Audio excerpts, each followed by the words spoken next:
વિસનગર શહેરમાં ખુલ્લી ગટરોનો ભય સ્થાનિક નાગરિકો અને પશુઓ માટે સતત જોખમ ઊભો કરી રહ્યો છે।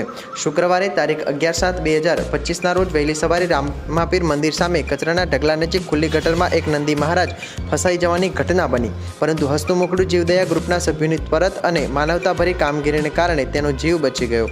ઘટનાની જાણ થતાં જ હસતું મોકળું જીવદયા ગ્રુપના સેવકો તાત્કાલિક ઘટનાસ્થળે પહોંચી ગયા, જ્યાં તેમણે અથાગ પ્રયત્નો કરીને જેસીબીની મદદથી નંદી મહારાજને સુરક્ષિત રીતે ગટરમાંથી બહાર કાઢ્યા। આ ઘટનાએ ફરી એકવાર નગરપાલિકાની બેદરકારી અને શહેરમાં ખુલ્લી ગટરોની સમસ્યાને ઉજાગર કરી છે। આ ઘટના બાદ તાત્કાલિક નગરપાલિકામાંથી જેસીબી બોલાવી ગટન, પરંતુ સવાલ એ થાય છે કે આવી ઘટના બને પછી તંત્ર શા માટે સક્રિય થાય છે? શહેરના અનેક વિસ્તારોમાં હજુ પણ આવી ખુલ્લી ગટરો મોતને નોતરી રહી છે, ખાસ કરીને રામાપીર મંદિર નજીક જ્યાં ઘટના બની ત્યાં જ બાજુમાં સ્વામિનારાયણ ગુરુકુળ સ્કૂલ પણ આવેલી છે। જો કોઈ બાળક રમતા રમતા કે અજાણતા આ ખુલ્લી ગટરમાં પડી જાય તો તેની જવાબદારી કોની રહેશે?